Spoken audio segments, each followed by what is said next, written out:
Let me start with a thought. One guy said about money, he says, I know money isn't everything. For example, it isn't mine. So another observed, even books on how to be happy without money cost more than I can afford. And the challenge is what's the relationship between money and happiness?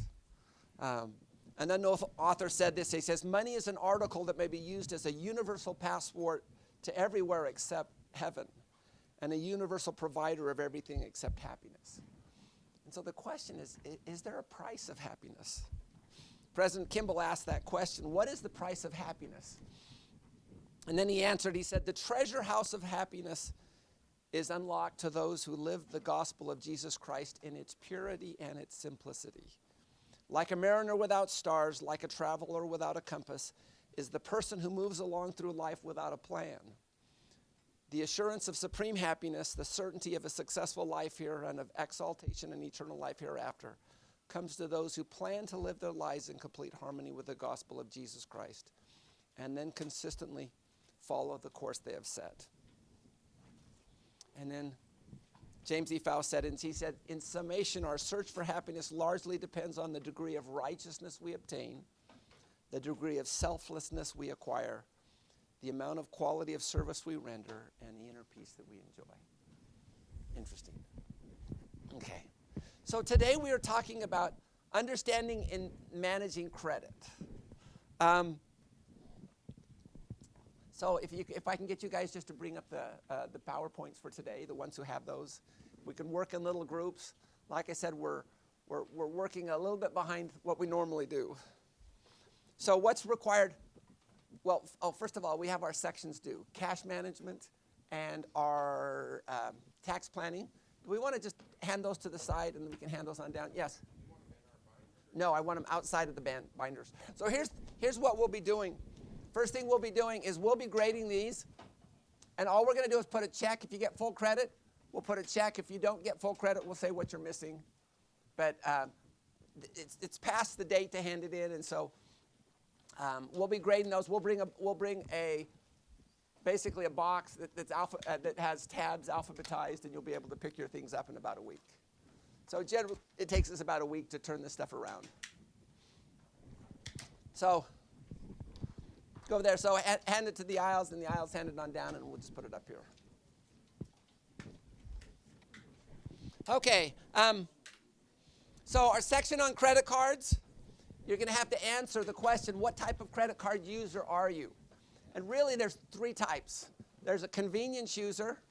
You mainly use it just because it's convenient.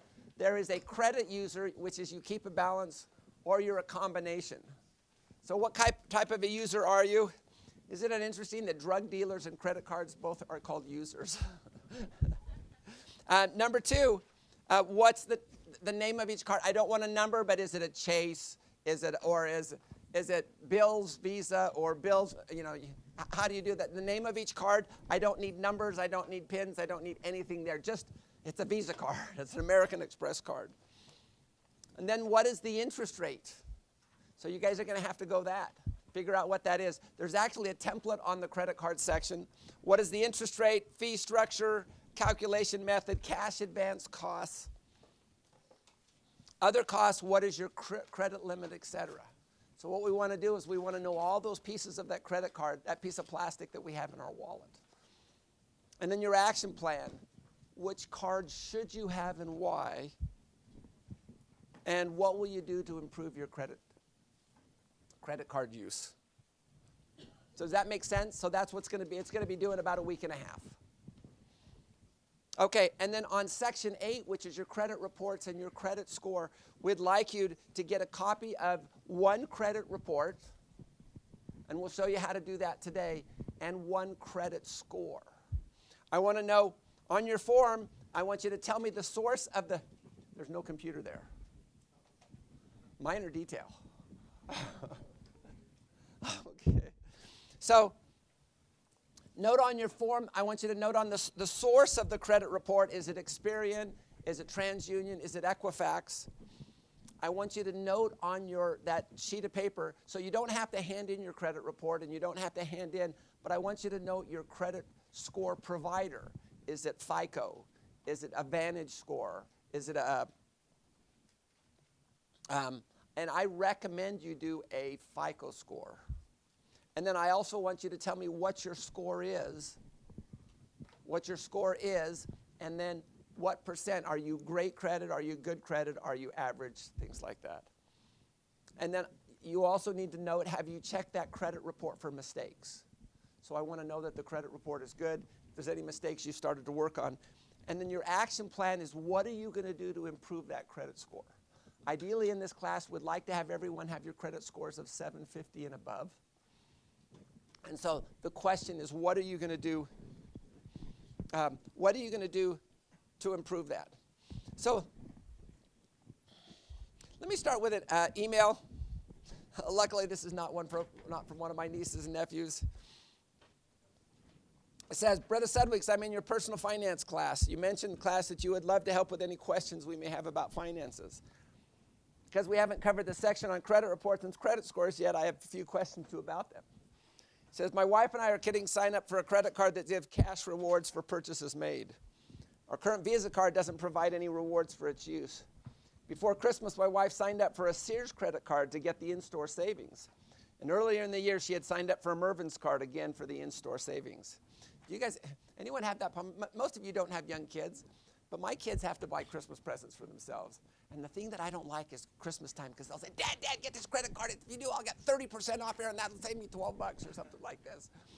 So is it a good idea to all these different credit cards? Okay, we'll address that. I believe that my wife had tried to get a Target card earlier in the year as well, but was denied because at the time she hadn't been on any other credit cards and thus didn't have a credit history. We're thinking of possibly dropping the Mervyn's card. I know each time we sign up for a new credit card, a credit check is done. How many checks can be done on a credit report in a year before it hurts your credit score? Would it be wise for us to sign up for the credit card with rewards, or would it cause more damage than good?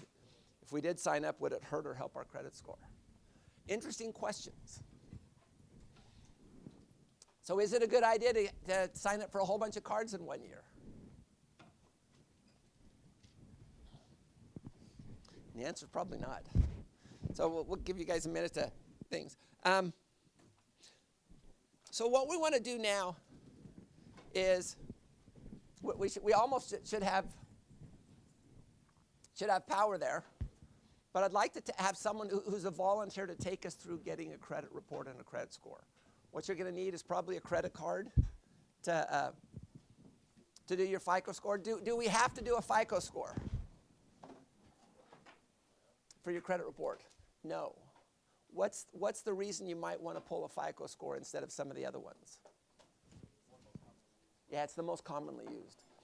Here's actually what I do. It's about once a year I'll pull a FICO score, and the rest of the year I'll go to a place called Credit Karma.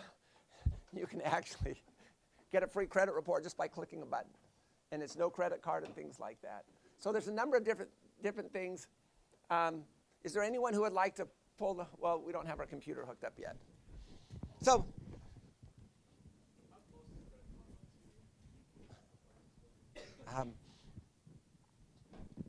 you know my experience from 2 weeks ago when I actually had to get a loan just for liquidity purposes. They pulled my FICO score was 792. I went to Credit Karma, and I pulled my score there just 2 days ago, and it was actually 792.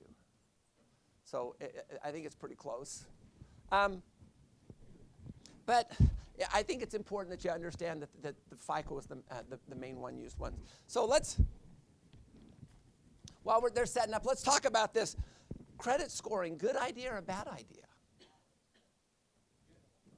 You know, I hear a lot of people say, well, you know, I had this job, and, you know, and then they pulled my credit score, and they rescinded their job offer. You know, so, I mean, it hurts them. What do you think? Credit scoring, good idea or a bad idea? So this is from, again, a very high-quality place, The Motley Fool. It's called The 7 Naked Truths of Credit Reporting. Truth number 1, credit scoring is a good thing and not a bad thing. For those of you expecting to get a hellfire and brimstone sermon on the horrors of the credit reporting industry, this may surprise you. Credit reporting is one of the most important economic developments in history. The availability of accurate information about the creditworthiness of individual and people and businesses is what makes the U.S. economy the envy of the world. It allows a person with good credit to get credit at favorable rates, while less responsible folks are asked to pay a bit more. Truth number 2, lots of mistakes are made. The sheer size is amazing. There are more than 1,000 credit reporting agencies in the country. You've probably heard of the largest 3, TransUnion, Experian, Equifax.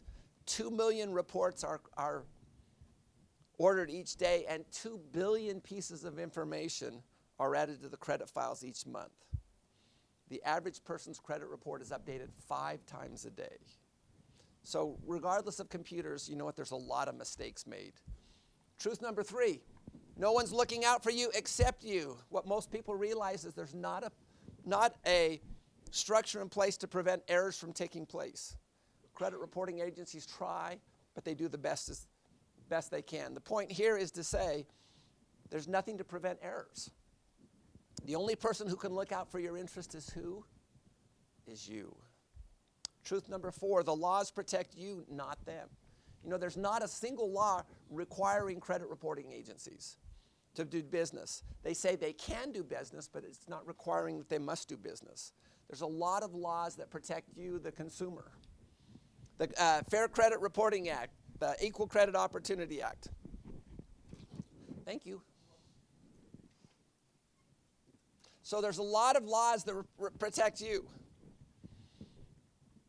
Truth number 5, it's all just gossip. Credit reporting is just gossip. It's accusations about you. They may be true or may not be true. But the point is it's up to you to go and find out what is true.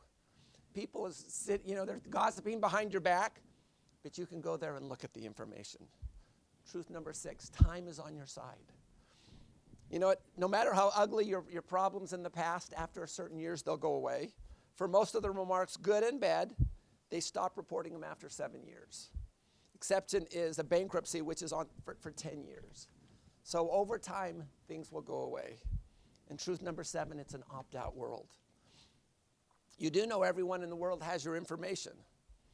So the only way you can opt out is to understand the rules of the game and make the rules work for you. We've talked about soccer. Understand what offsides is and play it. The rules of the game here are the same. Parker.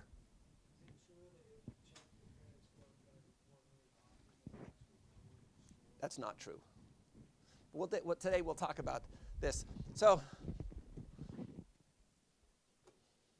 I have a computer now, which is nice.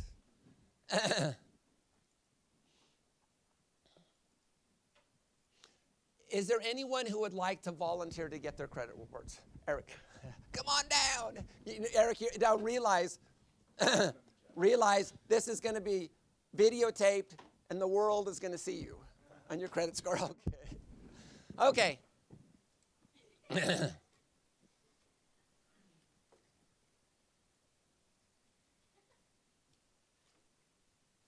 So let me start here, and just while we're doing this, anyone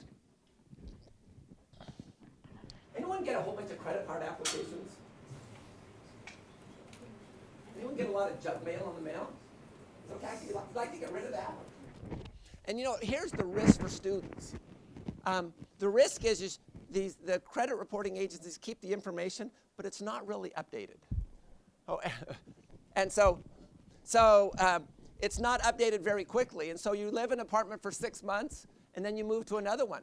Well, they finally got that address, and so they send a pre-approved credit card offer to your last apartment. Someone there who's not very honest signs it, signs your name, gets a credit card. The credit card comes, and they start spending it, and guess whose account that goes on? Yours. Would you like to reduce that opportunity? What this opt-out does is that it puts a note on your credit report that says they cannot send you these pre-approved offers. You can request as many as you would like, but they cannot send them to you without authorization. Now, the good news about this is it's a huge point of reducing identity theft. And also, in my case, it cut my junk mail substantially. So now I hardly get any mail at all except for bills. But I strongly suggest you do it. You can actually do it. You can do a phone call. You can actually go to www.opt-out pre-screen. And so the first time you do it, it's for 2 years, and then they can do it for 5 years. Many years ago, when my kids were young, I had a 14-year-old who got a credit card application. And I got so mad I put all of my kids. And since then, they've increased the age and things like this where people can add. So be aware about that. How about too many telephone calls? Anyone get a lot of telemarketers? There's actually a do not call list. So I'd encourage you to use that here too. So let's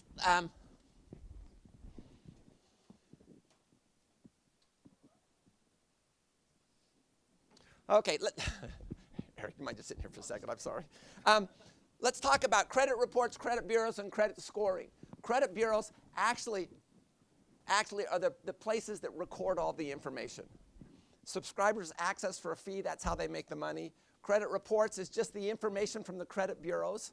And then credit scoring is really just like a professor giving you a grade in the class. But instead of the grade being A, B, C, D, or an E, the grade is a 620 or a 630, or in my case was 792 or something like that. So there's 3 major ones. You can see the websites here. For your financial plan, you'll need 1 copy of 1 credit report. Now, you're allowed by law to get 1 copy from each of the 3 credit providers every year. So if you want to do 4 months, get 1 copy, another 4 months, get another copy every 4 months. That way, every 4 months, you can get a copy. But for the purpose of this class, you only need one copy. There's a lot of information on that credit report. So realize, how easy it is to update this information. It's pretty tough, especially when you consider all the people here. It's interesting, 70% of Americans have at least 1 negative remark on there. The key, 50% contain inaccurate or old information. And so just like we manage our expenses, we should manage our credit reports as well. We should make sure we should be proactive. Yes? You can actually go through these credit reports, and then you can dispute old information. Even if the company, let's say a bank disagrees with you, you can actually put a statement in to say what happened. So you can be proactive in this. And again, it's just gossip sitting out there. Let's make sure the gossip's correct. To get your credit reports, you can actually get 3 a year. We're going to go to annualcreditreport.com, choose your state and credit reporting company, and we'll fill out their forms. And so Eric's agreed to be our victim here. So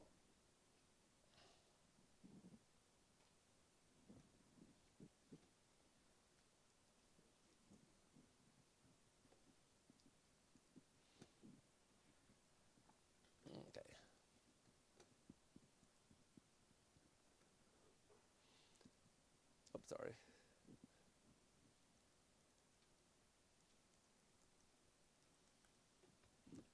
So they're logging us into.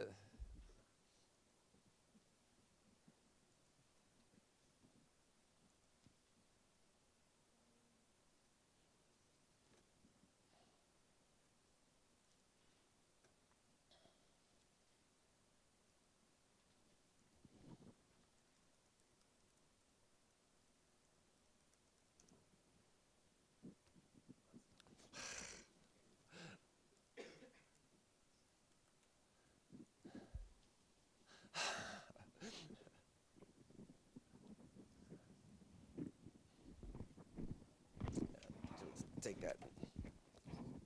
Okay. Thanks. Faster too. I didn't even think of that. Failed to launch.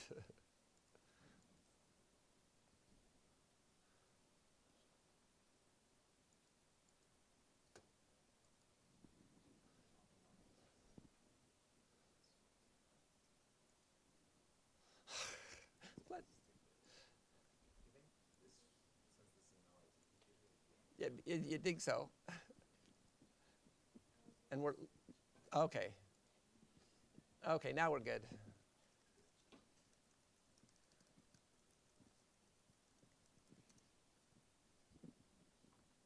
Okay, so come on in.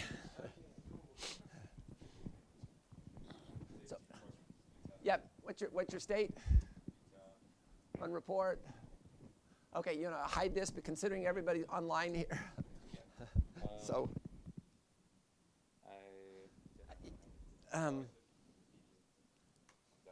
No, can someone just put a piece of paper over the front or close that?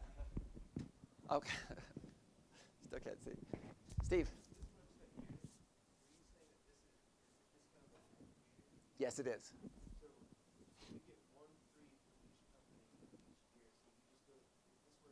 Correct. Right. You can go get that free one. Right. Pick which one. Right. And if you've already done it with that company, they'll tell you. They say you've done it in the last 12 months, so you can't do it again. So while we are waiting for Eric to go through and get his stuff, can you improve your credit score? Let me just, while he's working on that, why don't I just share some thoughts? Hi, Professor Sudweeks. You may or not remember me. My name is Blank, and I took your class last year. I thought I would share a success story with you. When I started your class in January, my credit score was 668. Using the methods we talked about in class, my score has increased every month, and I'm happy to report that my score is now 764. I'm over the 750 mark finally. Yes. My credit card debt is almost all paid off as well. The key to my score increase was opening another credit card that I never used, but it reduced the proportion of balances to credit card limits. So what they do is they look at how much you use. You use $100, but if your maximum credit limit's $400, you're using 25%. But if you add another $1,000, so you're using $100 and you've got a $1,400 credit limit, now you're only using about 7%. I also have been using your savings method, trying to save 20%, although I haven't saved that much in a month. I'm getting better. And then using my saved income each month to pay off the debt. This also helps the proportion of balances to credit limits. Anyways, I was excited when I saw your score and made me think of you in your class, and I'm grateful that I took it and learned valuable stuff that is affecting my life. So thank you. So is it, once you get past that. Okay, do you mind turning that on, please? Generally, what I found is I probably use the state that you're from, because usually the records are pretty slow on figuring out where you are. Okay, you went Equifax. Do you imprint your report? Oh no. So okay, so you can get wait a second. So for $7.95 you can buy your report. So this is an Equifax credit score. It's not a FICO score. So I will let you guys make the choice. Some of you, if you've got Wells Fargo, you could go onto their program and they'll give you a FICO score from each of your 3 ones. You just got to make sure you cancel. Be careful when you do these freecreditreport.com, things like that, because what they do, if you don't cancel after 2 weeks, you've got a $50 thing that you're kind of stuck in for three months. But if you want to do the Equifax score, it's just that it's not used very much. Very few people use it. Yeah, this one. And so just view, print your report. Let's take a look at your report. Yes. Because you're signing up for a credit monitoring system, and you have a certain months that you have to do before you can cancel. Okay, so let's go back. Let's go. Okay, let's go up here to the top. Okay, credit summary. Let's look at print report. And then what we'll do is it's there. Yeah, print report. Let's see it, and then we'll do a preview. So now you can actually see. So credit summary, account information, inquiries. Let's look at credit. Do you mind if we look at just some of these? Yeah. Let's go credit. Well, I guess you can come back here. Credit summary, information. You can see. Okay, he's got 5 accounts or 4 accounts. Account age, length of credit history, 6 years and 6 months. Is the length of your credit history important? Many of you, as part of this, your personal financial plan, you have to say what are things that have impacted your score and what can you do to improve it. Most of you will have limited credit history. Average account age, 3 years, 3 months. Oldest account, Utah Community Credit Union. Inquiries, let's go down to inquiries. Okay, Requests for your credit history. Most recent inquiries in the last 2 years, 0. Now, then it goes, but have you opted out, Eric? Have you done this opt-out, gone on to opt-out pre-screen? Not that you're aware of, okay. But many of you will be, once you go through your score, you'll see that there's been 5 or 6 different companies that have sent you information, kind of pre-approved cards and things like that, and those are things. Potentially negative information, nothing. Mortgage accounts, nothing. Open accounts, you can actually see your accounts. You can see the amounts there. Notice they hide the full account number, which is good. Here's your payment history. You can see paid everything as agreed, and closed accounts. We've got, let's see if there's any there. So things. So quite a bit of information. Okay. Right.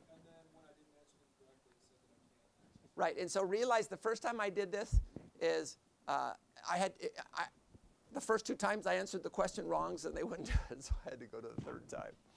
So I had to do the 3rd one, right, so you can go through and do it again. So I would just pick another one.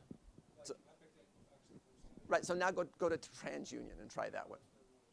Well, but it worked for me. Maybe it didn't like my answers.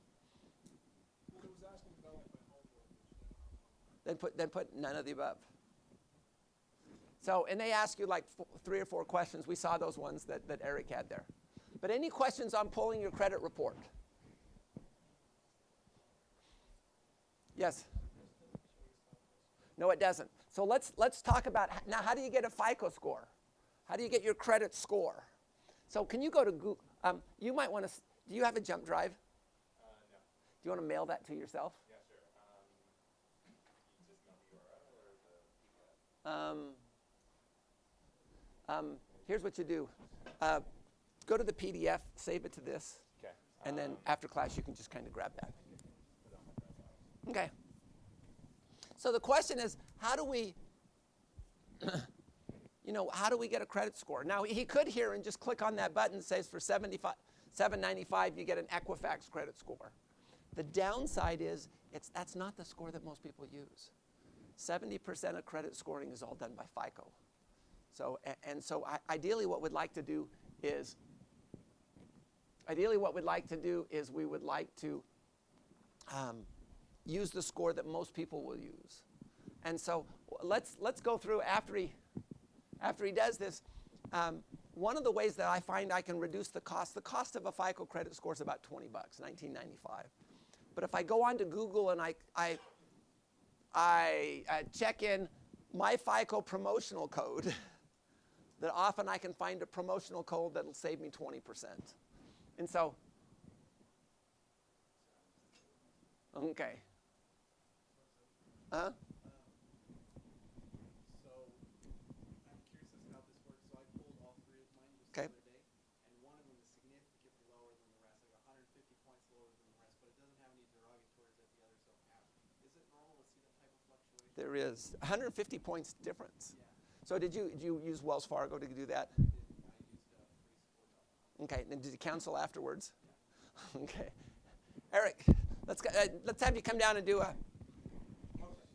You got your credit card. So what we're going to do now is, here's the codes that I found yesterday. But there's 3 of them there. We'll see if those will work. So let's go to myfico.com.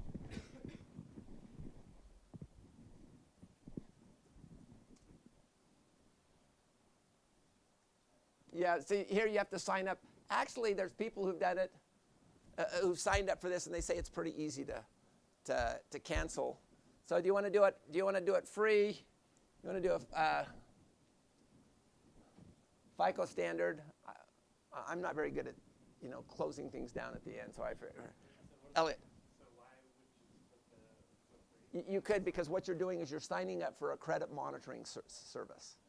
But you could go back and cancel. I've known a number of students to do that. But your call. what's your best suggestion? I just cancel. Whatever you'd want to do. Is there a minimum enrollment time? No. So until you stop it, they'll continue doing your credit cards. I've had students say it's not hard to do. Let's pay for it. I'll split the cost with you. Okay. So, FICO Standard, let's order now. No, just click on one of them. Okay. Have a promo code. Let's look at those promo codes that we had there. Try one of those. See if those will work. Okay, try another one.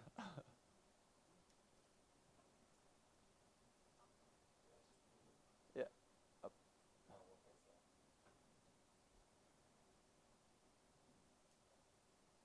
Oh, we're not being very good. Let's try this last one.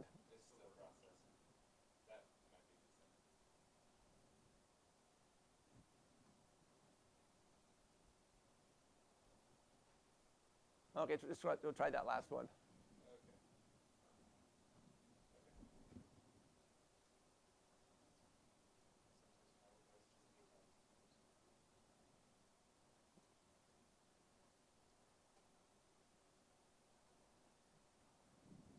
Oh, well, let's go to checkout. We don't have the time.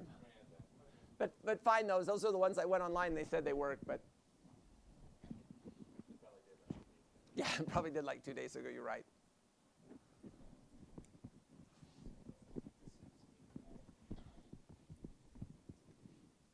Okay.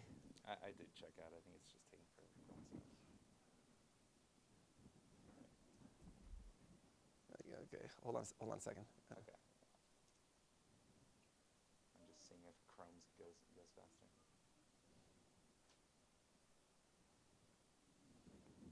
So, while we're waiting, says Dr. Sudweeks, I wanted to know about the experience I had with my credit score this semester. This is winter 2009. When I checked my credit score in February, I was expecting it to be quite high, but I was shocked to see it was only 666. I looked through my report and found a couple of surprises. There was a collection on my account placed in May 2008 that I didn't know about since I hadn't received anything in the mail regarding it.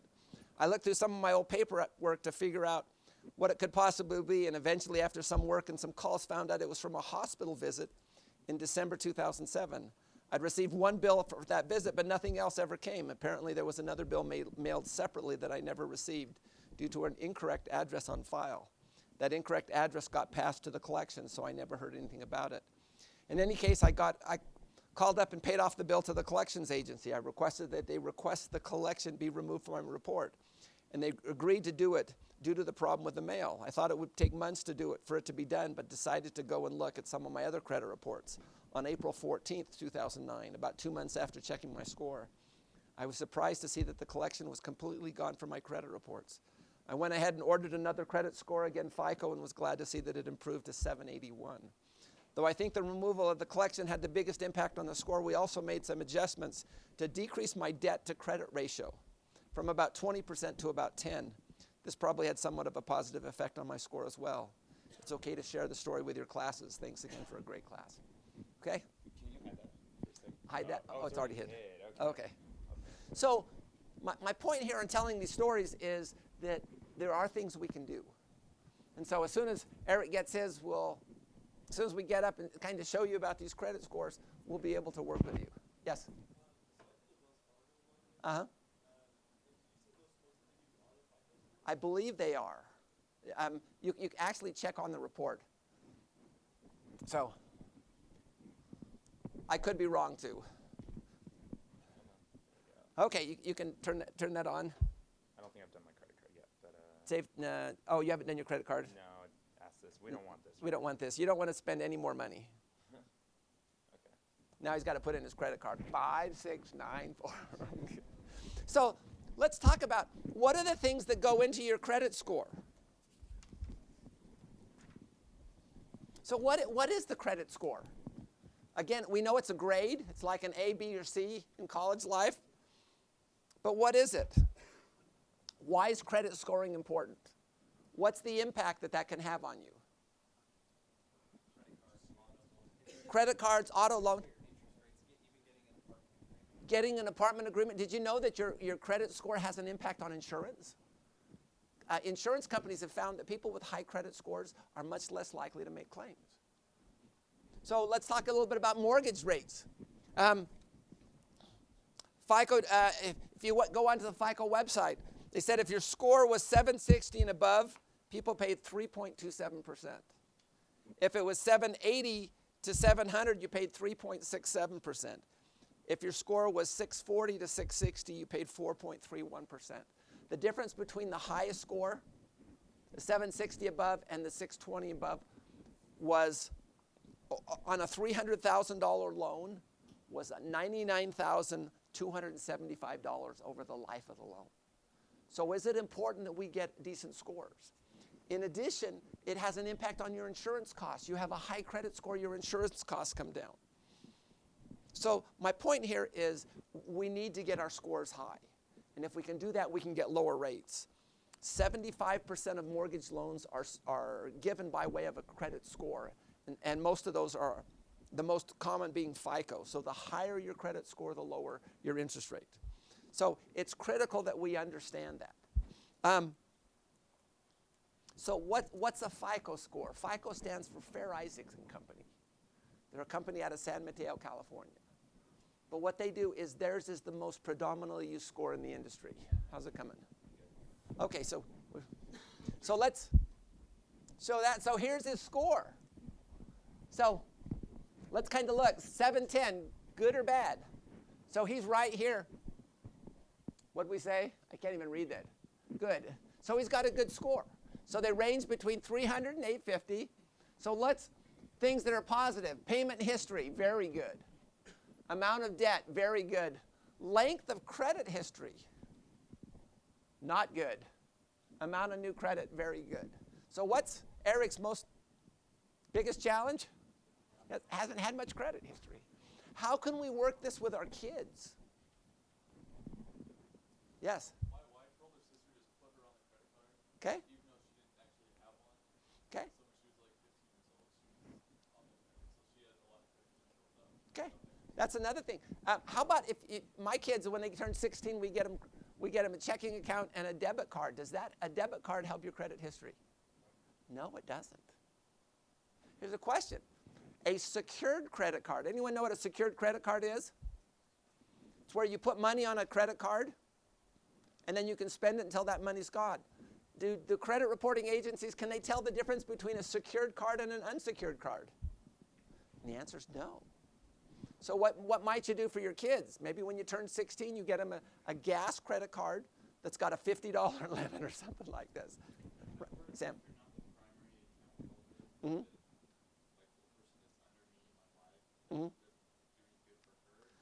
I haven't heard that. Your bank told you to? Okay, I know if you've got my wife and I on it, it helps for both of us. Unless you apply jointly Right. for the credit card, you both on it. But Yeah. if you apply and then you add your wife, Okay. they get no benefits. So what you do is you just apply with you and your teenage kids. Go ahead. I mean, I know Jesus credit reports, but I've been, when I was a kid, my dad got me one of his credit cards put me on his card. Uh-huh. Gas and stuff and groceries, and that affects my score. When I checked it the first time, it was really high. Yeah. Okay. So let's kind of go down and let's take a look at this. So I go up there, number 2, understanding your score. So what's hurting your score? Public record, short account history. I wonder what the public record. You have a public record on your credit score. So let's see, number of public records on your credit score, come down a little more. Oh, you virtually no FICO, let's say 1 record. I have no idea, but I would check about that. Short credit history, 6 months and 6 ago. Average age is 3 years.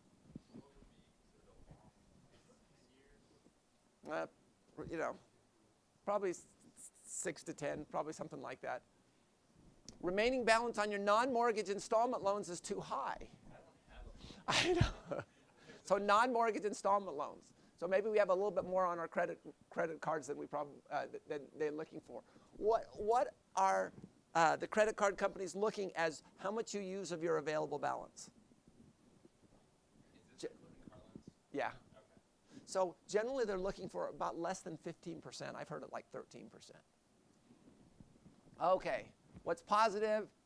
Oh, wait a second. Your revolving balances to credit limits is 6%, which is good. Application for credit line in the last year, 0 inquiries. Number of accounts we've missed payments are 0 accounts. So everyone here needs, we all going to need to do this. We're all going to need to pull your credit report and your credit score. And realize on the sheet that you hand in, I don't see your credit report and I don't see your credit score. I got an Equifax report, I got a FICO credit score or a Vantage Score credit score or things like that. So you said that we're only supposed to use like 15% of our credit. Right. But I've heard, like, I've been instructed that you should, like, continue to build up on your credit card whenever, but always make payments. But as long as, like, I've heard it's better to use like a high amount and then your credit. It's called faith-promoting rumors. Yes. And ideally, so let me tell you what we're going to do. Okay, thank you. You want to save that? Yeah. Save that and put it in your Dropbox. Let me tell you an assignment we've got in this class. So the biggest challenge many students have is they don't have their credit limits are pretty low. So if you don't have a credit card, I'd like you to at least look at evaluate different parts. We'll have a question on the next quiz. I'd like you to also call your credit card company and realize that they want to keep you just as much as you want to use their credit cards. They're making decent money off of you. And what I'd like you to do is request 2 things. One, either an increase in your credit limit or a decrease in your interest rate. Now, there's a chance that they may have to pull your credit report. And if they say, well, we'll have to pull your credit report for this, you can make a decision whether you want them to do it or not. But for most people, you can actually get this. If they pull your credit history to see if they can add you to it, realize that could have an impact on your score a little bit. But at least call. And here's the way I do it: is I start. Anyone heard the sandwich method when you're working with bill collectors and when you're working with providers like credit providers? Is the first thing is the bread. The bread is nice and fluffy and kind. And so you know what, thank you. So you talk to them and say, I'm really glad I have this Visa card. This Visa card is really good. It's really helped me and it's given me the credit I need and I really like it. It's very convenient and things like this. And then we come to the meat and you say, imagine my surprise when, I talk with my buddies who have these credit cards and they're making an interest rate that's significantly less or their credit limits are significantly more than your card. And I'm taking a personal finance class and I'm trying to improve my credit score. And then you ask the question, would it be possible to increase my credit limits? And usually you have an idea, by $1,000 or $2,000 or things like this. And they may come back and say, well, we can only do it $500. But the key is not whether you get an interest rate decrease or a credit limit increase. The key is that you do it. And then you have the bread again. Thank you. I'm really excited to continue. I'm appreciative of what you do with this Visa credit card and things like this. So that's the assignment. Again, you can tell them if you have to pull my credit score, I'm not worried. I don't want to do this, but I'd like you to at least call your credit card companies. What if they already have a high limit and we don't pay any interest? Do you still need to call? Yeah, if you already have a high limit. What do you consider a high limit? Yeah. So what I'd do is I'd pull my credit report and look at what you use as a percent of your available limit. And if you're less than 15%, you probably don't need to do it. You can just ask them if they can reduce the interest rate. Because all they can do is tell you no. It's kind of like on the auto things. The worst thing they can do is just say no. And realize there is a risk if they pull your report, that is a pull. When you request a credit report or a credit score, is that a pull for you? Does that hurt your credit score? No. When a credit agency does, a financial institution does it, it does have an impact. So that's kind of our framework here.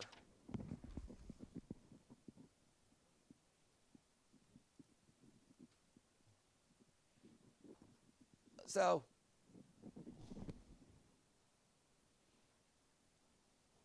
let's talk about how credit scores are determined. Number one is your payment record. If you pay your bills on time, this is 35% of your credit score. So make sure you pay those bills on time.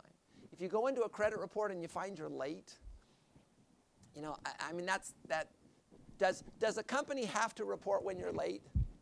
Like apartment complexes and bills, they don't have to, but many times they will. So the key, don't go into debt.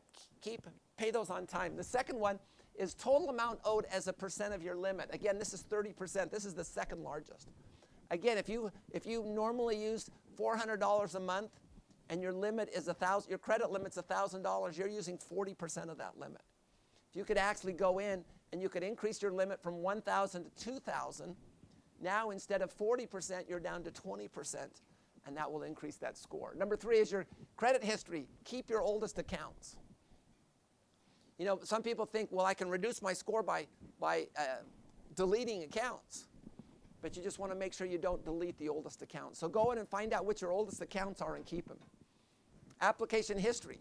You know, you don't want to apply for too many new cards. So this is the thing at Christmas time. Again, I try to not go shopping with my kids because I know that they're going to say, Dad, get this card here and I can save this money. It's not a good idea. And then the last one is credit mix. You don't want to have too many of the same kind of cards. I've also heard that if you keep a zero balance and it just sits there for a long time, you also just never use it. Well, you want to use the cards. So if it's not used, it could have an impact. But ideally, what you do is just use it for gas. I mean, you got to buy gas anyway. And I have my Costco American Express card, and that's where I buy my gas anyway. But just use it that way. So it doesn't have to be, some people think you have to put a high balance on your card and keep it there. The people who are perpetrating that rumor are probably the credit card companies. Yes? And your credit mix is if you have, you know, an Abercrombie, you know, a bunch of clothing store cards, if they're all clothing store cards or they're all gas cards. Do you have to have a lot of credit cards? I got 2 cards.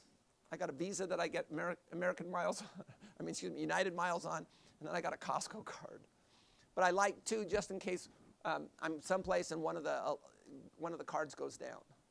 But you don't have to have a lot of cards. And then, so be aware on things like this. Yes, Bao.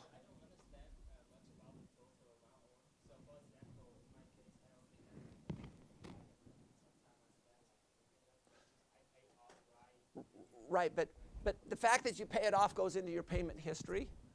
The amount on your average amount that you use, which is 300, they take that 300 divided by your total credit limit of 500, and so you're using 60% of your credit limit. Right. And so the key thing for you is to try to keep that. So for you, probably to call up and say, hey, can we increase this credit limit? And it may be to take an existing card, and maybe to take an existing card and ask them if they'll increase the credit limit. And if they won't, then you could probably go and apply for another card. But you don't have to, you don't need 12 cards or things like this. So what should we do? We manage our assets weekly. Let's manage our liabilities as well. Take an active role. Understand, review the things that go into. Review your credit report every year. There's 3 free ones. Purchase your credit score about once every 2 years. And again, this little Credit Karma or websites like that allow you to get a credit report and a credit score, you know, those are not bad things to do as well. Because it can often alert you when things go wrong. How about mistakes? Steve? I was wondering if you might be able to ease my mental anguish about this whole system. Just because I've had a lot of, like, I don't know, I'm just like frustrated with the fact that I have to pay to see all of my information that is absorbed. So I know there's these free methods, but I mean, like, opening accounts and canceling them is like ridiculous. So I'm just wondering, like, I appreciate your comment about how, you know, this is a really good infrastructure for economic stability and things. And so these are companies that are independent, they're not government agencies, right? So they need to be compensated somehow. I personally think it would make more sense that those who are going to make all the money on us by giving us the card should be the ones paying to acquire us as customers, instead of the reverse of us paying to check our scores. But can you just help ease my pain of why the system, like why hasn't somebody come in and say, like, I should have 24/7 transparent information, my score updated daily on my app. Like, why is that not in existence? It depends on, so you actually can do that. What if I pay for it? No, you can actually get, like for example, that Credit Karma. You can push a button and it recalculates your score. So how does that work? And then what are all these other even, like, So, but it's not a FICO score. It's a different credit score, but it's somewhat similar, and it utilizes the credit score information. So it gives you some of the things that you're looking for. So this sounds like a new agency that's come out. It's not an agency, and Well, how do you it's think a they make their money? company that How do they duplicates make their the money?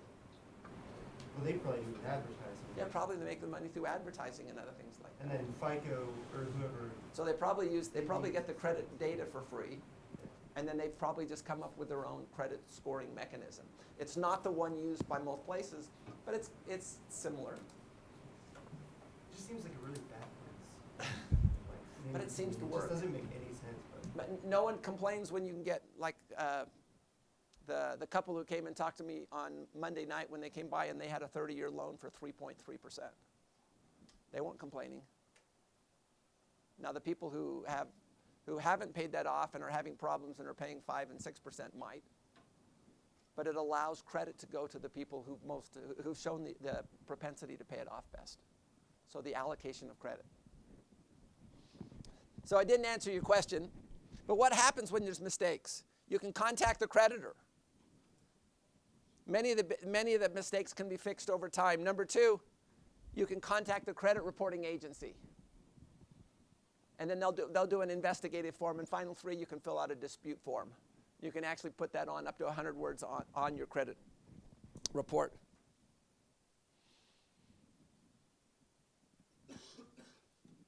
Okay. Question, do you just call the number that's on the back of your card? You can, so ideally your first step would be once you go through your credit report, find the company that has the dispute, the negative information, try to call them directly. And then also, just to increase your credit limit? Yeah, you just call the number on the back of your card. So that's the assignment. Does everyone understand the assignment? You at least call them. If they are going to pull a if they're going to do a credit check and you don't want that, you don't have to do that, but at least you make that phone call. So this might be a silly question, but what is the value of knowing your credit score other than knowing where you rank? Let's talk about what we talked about on Tuesday. Someone goes in and they say, I'm sorry, your credit score is too low. You don't get our best financing we had. And the fact that if you know that you just ran your credit score and it was 760, you take the guy, you pull your hand in, you say, if you guys can't give me your lowest credit limit with a score of 7060, you guys must be going out of business. Are you guys having problems? So a lot of that is just information. And maybe you find that their deal isn't that good, and so you'll go to another dealership. And you actually bring your FICO score with them, and you say, well, here's my FICO score of 760 that I ran 3 weeks ago. Are you guys having problems? Elliot. Let's say I go in with a score of like 770, and then, or like let's say I'm a little younger, or let's say like I'm going for a housing loan right now, and then somebody that's like 38 that has the same credit score. Are we exactly on the same level field? It depends on what the mortgage lenders will use. Are they just using credit score alone, or are they calculating your front end and your back end ratios as well? So they'll take probably all of those things into account. I just barely got my first credit card this month. Would you still suggest that assignment? Now, if you've done it, I just call up another credit card company. So, you might want to see what your score is. You might want to get 2 credit cards and try to get that credit limit up a little bit higher. And you probably have very little history, too. So realize your history is going to hurt you. And history is going to hurt you. But let's try. The goal for all of us, what are we trying to do? We want to get our credit score high, so when it comes time to get a mortgage, we can get the lowest rate. That's our goal. Again, we want to understand the system. so we can play within that system. Is this what we want? Credit card debt per household. So is that carrying balance, like? This is non-mortgage debt. I understand, like, so a lot of people may put that much and then pay it off or whatever. Is this an average, like, carried over? Yeah, this is outstanding right now. I'd say it's bad for the economy, but good for us because our credit scores are going to be a lot Yeah, better. our credit scores, on a relative basis, we're doing well. A candle in the night, you know. But the point is, we need to be better. We need to take that road less traveled. How much freedom do you have when you've got $12,000 in credit card debt in addition to your mortgage debt? How much freedom do you have? And you know, can we really accomplish the missions and the things that Heavenly Father wants us to do on earth when we've got so much debt hanging over us? And I think we don't. I think we can't. How do you manage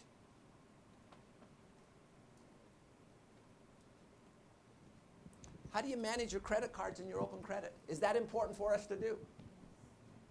The answer is yes.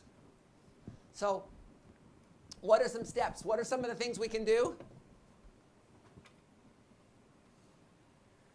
So, number one, reduce your balance.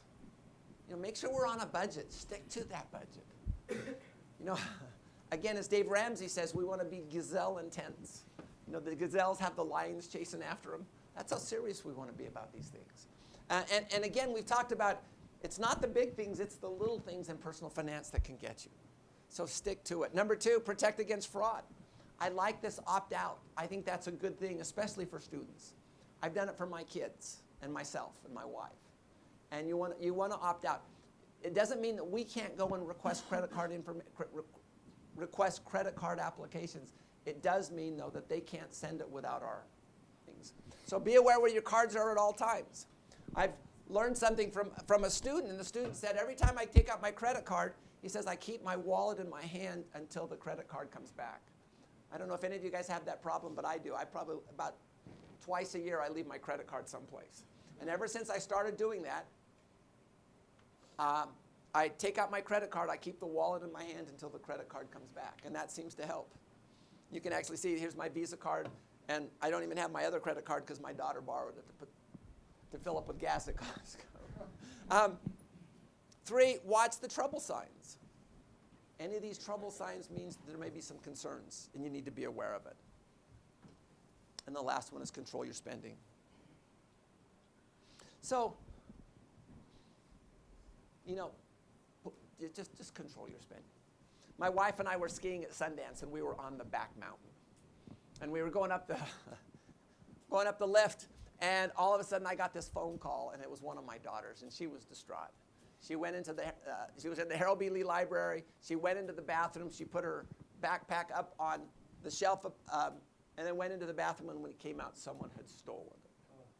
Stolen it, had her computer in, had her wallet, had all of her credit cards. And she says, Dad, what do I do? You know, and at times like that, I'm thinking, well, I'm glad I'm a professor. Now let me think, what am I supposed to do with your credit cards? And so I started thinking, and I said, oh, okay, I remember that there's you want to call the credit card companies, and there's different numbers. You want to call each of the credit reporting agencies, and I think there's a Social Security Administration that you want to call. And I said, well, probably we should call BYU Police as well. And I says, when I get home, I'll give you those numbers, because I knew it was someplace on my PowerPoint someplace.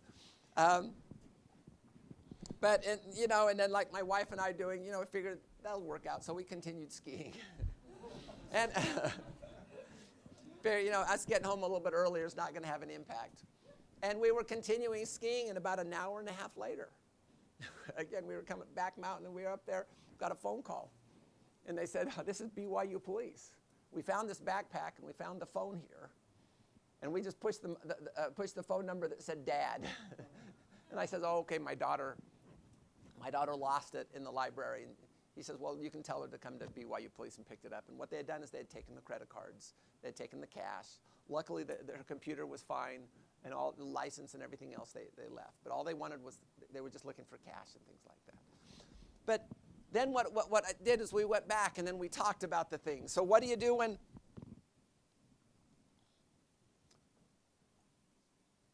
What do you do when you lose it? Let's see. 36.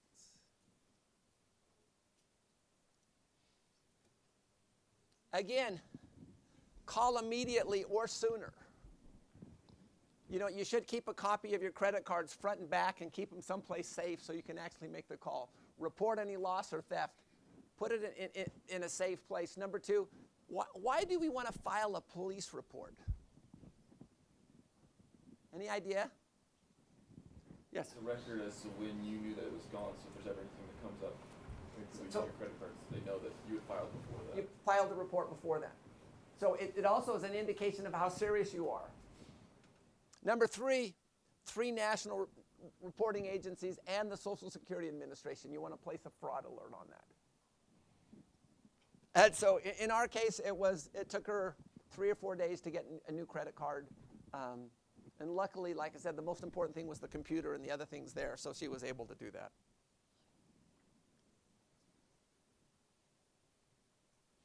So, got a minute. Let's do a case.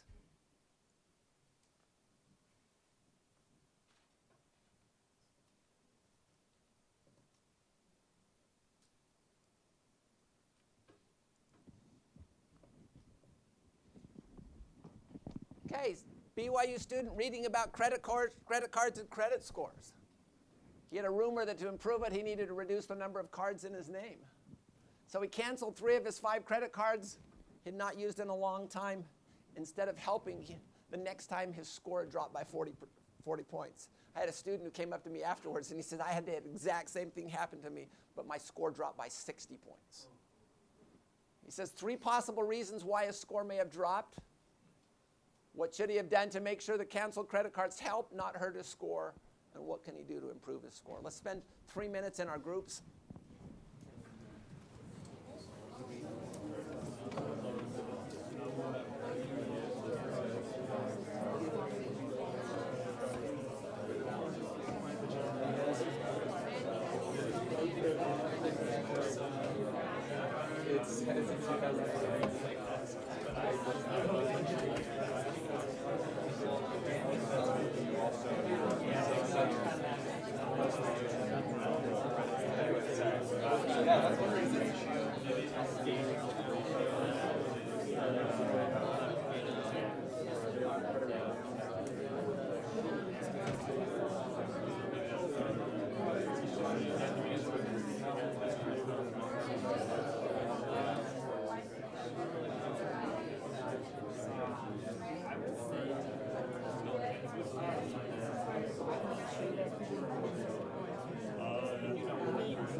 Okay, what are some reasons? What are some reasons why his score might have dropped? Cassie. He decided that his credit limit probably decreased. So the cards that he dropped were ones that had higher credit limits, and so his credit limit could have decreased. Yeah, and he's Okay. probably spending the same amount of money but on fewer cards, and so it's like a higher concentration on like two Higher cards. concentration, so his percentage used percentage used of his available credit was a lot higher now. So first, spending limit. Number 2, concentration was higher. What's the third one? He could have eliminated a card that reduced his history. There's actually one more that we could. Well, let's let someone else. Okay. Any other reason? So 1 was the credit limits. Number 2, he reduced his history. Kia? The remaining cards that he has might be like the same type of. So he changed the mix. So history, available credit, and the mix. So what could he have done to make sure his card didn't drop? Go ahead. Quick question. So if you drop a card that you've been using for 20 years, that's Okay. scratched from your record? It's scratched from your record. Really? Yeah. So even I got my first credit card when I was probably 17 at a Bank of America in Brentwood, California. And when I came back from my mission, they had deleted that account and they wrote a new one from Bank of America in Los Angeles or someplace like that, and I had lost that history. so there's no Yeah. Yeah, no credit card tender. Yes. Does it look bad if you drop 3 all at the same time? Like, would it look better if you dropped 1 and then maybe a few months later? It depends. Let's answer this question. What should he have done to make sure his score did not drop? Go ahead. Yeah, you should have come up with the newest ones or the ones that have the lowest limits, so that you kept as much as high as you could. So let's talk about number 1. Don't drop the oldest card. So make sure you keep that one. And then the second one was, go ahead, on regarding the limits. Drop the ones that have the lowest limits so that he keeps his overall limit as high as he can. So drop the one that have the lowest limits. Or you could do like our assignment here in class, which is call up your card company and say, you know what, I've got 5 cards, I'm going to drop 2 of them. But I need, if I drop too many, my credit limit's going to be too low. Could you increase my credit limit by $500 to make up for these cards that I'm going to drop? And that way, before you drop them, you actually get that the limits are high. Why doesn't he just put the cards in 4? Just keep them so his total available credit is high. You could do that too. The downside if you have a lot of cards, and I'm not sure how to define a lot of cards. Yeah. History did not contain his longest history, limits. Go to the existing banks and talk with them. Mix. What things might he do above what's been talked about? Steve. I'm sorry, just quick question here. So with the credit history, does it weight the average based on how many cards you have? So if you have like 4 new cards in 2011 and then you have 1 card from 2005, like does it weight it up? I'm not sure how the weighting is. Okay, and then the second question is, with like a marriage, like my wife's score is probably different than mine. And my wife's score is higher than mine. So when I got married, she had 0. So we had to, just figure out how to get her first car and everything. But she's been good now. But I was just curious, like when you go to get a home loan and things, like I know there's different strategies of like how to put people on, mortgages and everything. But I mean, that aside, like if you're doing something jointly, how does that pan out? Is that averaged or what do we look? What we'll do is we'll address this when we talk about the home buying process. We'll address that question. That's actually one of the questions there. So what might she do? What might they do to improve his credit score? for a better rate or get a higher limit. So ask for a better rate, get a higher limit. Just what I'm asking you guys to do. Other things. It's kind of a summation of the whole class. Don't make me. Yes. And you can try to cut back his payments on credit cards so his balance is a lower percentage. Try to cut back your payments on credit cards. I encourage people before they buy a house, like 6 months before, pay your credit cards off every two months. Cassie. Sorry, same thing. Same thing. So let me just give some thought. Payment record. Tighten your budget. Save more. Pay on time and don't miss. Amount owed. Use that 20% of additional money to pay down debt after he starts his emergency fund. Limits. See if you can get an increase in limits. Owen. Do they look at like how much is in your savings account available to No, network credit? they don't. They just look at how much do you owe based on your overall limits. Credit history. If you can convince his parents, and I'm not sure I would do this, include it on parent credit cards, application history, don't apply for too many cards, and credit mix. So let's do one more case. Bethany, reading about the importance of having credit score. She went to found no credit history. She pays her bills on time, has a checking account and a debit card. Why wouldn't she have a credit report? Yeah, so does a debit card build your credit history? And the answer is no. What can she do to improve her credit history? Does she have to go out and buy a car on credit to improve that? Will just a cell phone and living in an apartment and all of these things, will those build that credit history? And the answer is yes. If a bank will not allow her to get a credit card, what should she do?